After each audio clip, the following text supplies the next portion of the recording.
Well, good evening and welcome to the Arbor Hills Nature Preserve in Plano, Texas.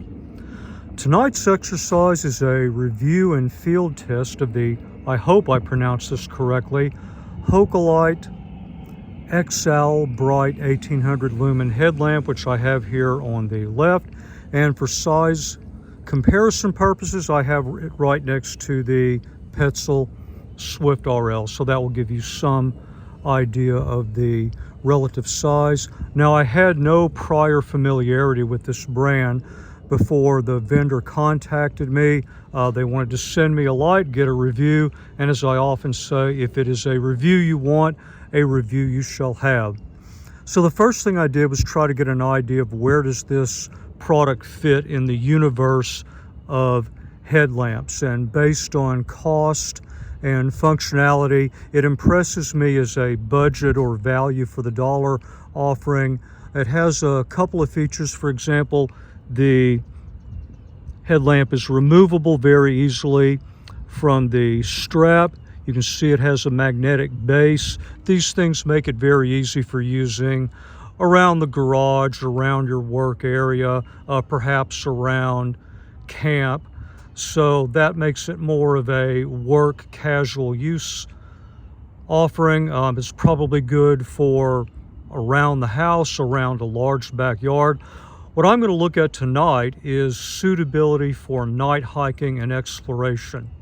Now, the other thing I need to point out about the unit is that while you can recharge, this is an internal battery. So no hot swap out in the field. Of course, I don't care what headlamp you're running. I always recommend having a backup light, a backup for the backup, and maybe one or two backups on top of that.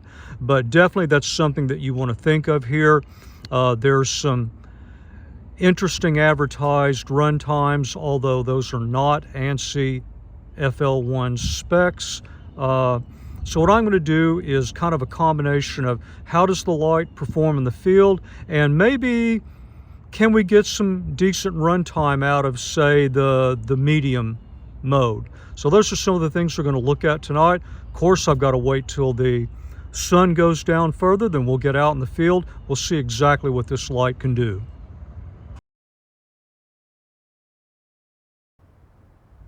Well, it rained earlier today. I was hoping we might get some more of that tonight. The headlamp has an IP44 rating, and that would have been a very interesting test. Now, I've been wearing it for about 30 minutes on top of a do-rag.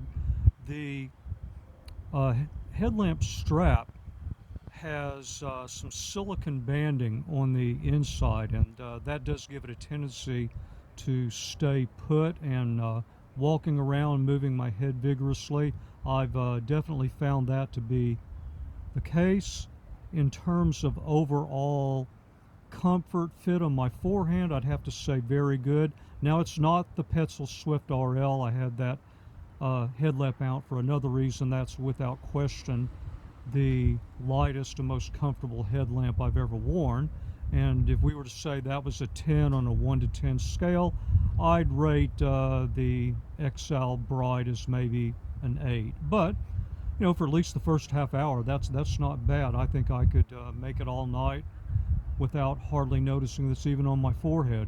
One last thing I'll say before we let the sun go down and get started with the field testing is that the output mode controls are on the top front. So if the headlamp is canted forward just a bit, for me personally, I'm used to reaching up kind of to the exact top, and so it's not exactly a feel that I'm used to. So I may fumble with that a bit tonight, so please bear with me.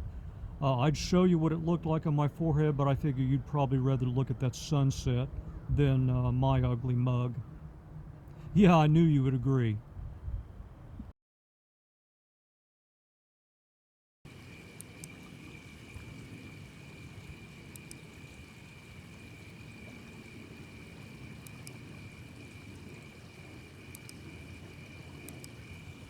Okay, you just saw me run through the modes. There are 3 of them, low, medium, high, but the selector switch runs them in the order high, medium, low, so we are back in high. Now you have to cycle through off. It's a little bit clumsy to get used to. I fumbled through it several times. What I'm going to do now is I'm going to turn it back down into medium, then go through the preserve. These are thermal regulated modes, so there is an element of step down, although that should be much slower tonight because it's 69 degrees out with a light north wind. And I want to see what we really can get out of that medium mode, because I think that will be a good long-term steady mode for hiking and exploration. So let's see how it works out.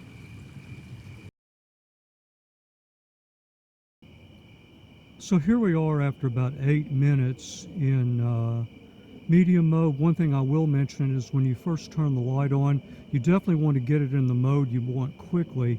If you have it in a mode and you wait for a while and then quick press, it's going to turn off. Now this is probably evident of step down. I don't think this looks anywhere near the advertised lumen output. In fact, I've been doing some off-camera comparisons, and quite honestly it hardly compares, or just barely compares, to my Swift RL in medium reactive mode, which is a peak of 500 lumens. So we'll just keep on going and see what happens.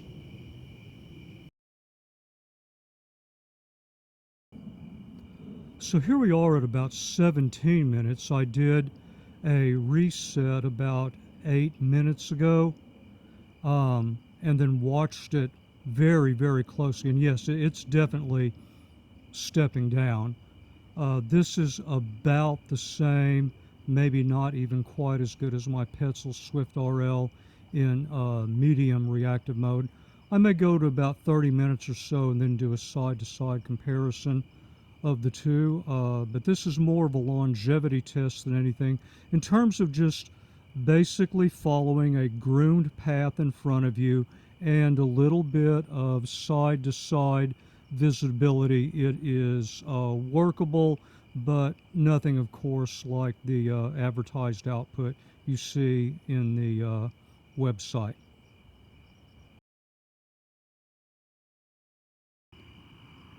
Well, I just walked about 25 yards down the path. This is kind of interesting. A bit of a photonic barrier test with the observation tower to the left. I'm still running in medium on the Xowl-Bright. So if I look away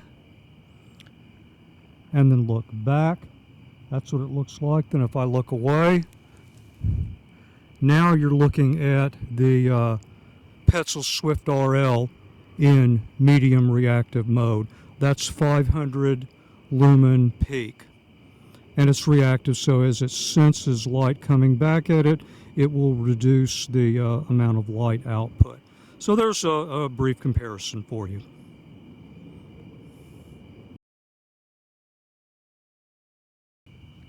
So we're at 33 minutes right now.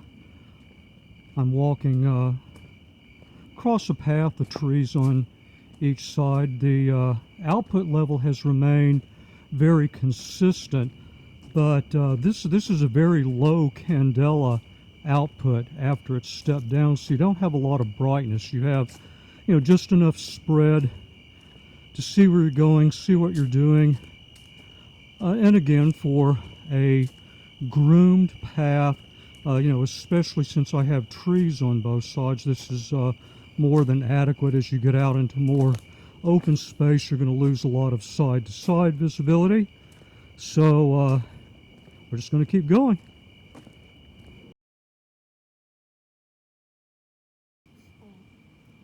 Okay, we are right at the 1 hour mark, still running in medium, and the output level has remained very consistent.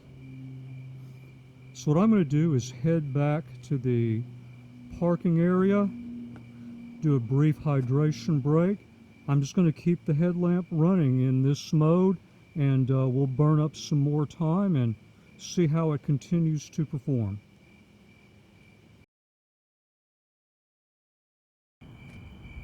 So I just turned the light off and then back on, so we are now in turbo, at the picnic area, and we're at just under an hour and 15 minutes into the field testing. So what I'm going to do is I'm going to let it just step down from turbo, and we'll see where that step down levels out, and we'll go out for probably another 30, maybe 45 minutes. I heard some coyotes howling out there, so I think I'm going to go say hello.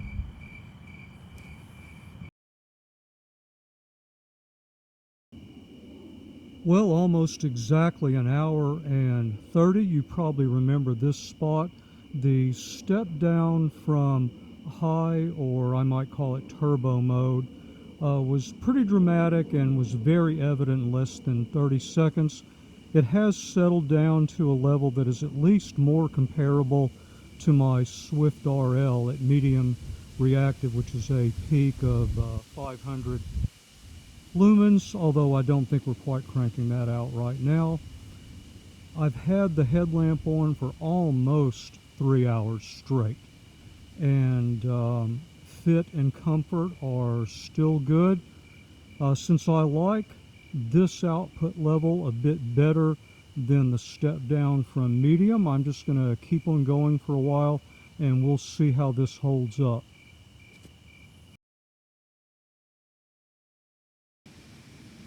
So we are at 2 hours total mission time. I've seen 2 bobcats off in the trees, no coyotes. The output level is still consistent with where it was. It may have dropped just a tiny bit. You see, as I move it down in front of me, I mean, of course, that's not 1800 lumens, but it has been, I would say, overall fairly consistent. So I think I've seen enough for one night. I'm going to head back to the truck, and then we'll do a very brief summary.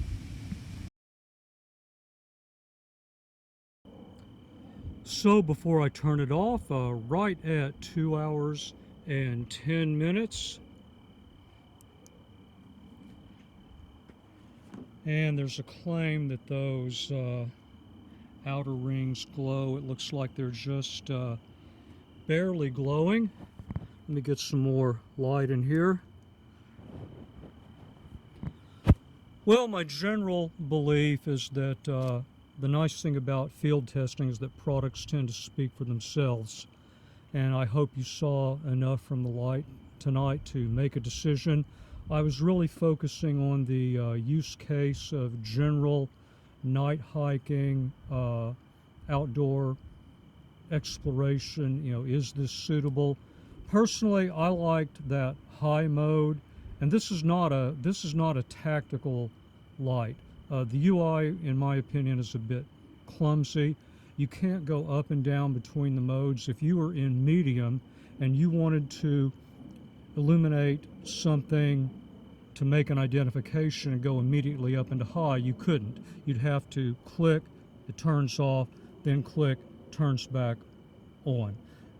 Same issue I had with my Petzl Swift RL way back in the day when I first evaluated that you had to cycle through off to go low, medium, high, off, low, medium, high. In any event, if you could live with just putting it in one mode, leaving it there, you could live with the step down output. You know, you could certainly come out like to this place and do the outer loop trail, which is a very fun night hike. And in fact, there's so many trees that you go through that honestly you could spend most of your time on medium. So it's certainly not a light for me. Straight up, I would never use this in search and rescue. I wouldn't even use it for night hiking. But if you're looking for something very entry level, won't break the bank, you know, maybe you're just getting into night hiking or something like that, you know, you might want to take a look at it. It is rechargeable, but not hot swappable in the field. So consider the case where, you know, it looks like you might get some really good run time out of this system, but what happens if you have a battery malfunction or you run out of battery and you're hours out in the field. Well, you better have something else to get back on. Otherwise, since I do night search and rescue, you and I may meet in a professional capacity, and I always hope that that will never happen. In any event, if you have additional questions, leave them in the comment area. If you would like to see comparisons with other headlamps, let me know. I'll see what I can do. And as always, until the next review, thank you very much for your time, and thank you for watching the video.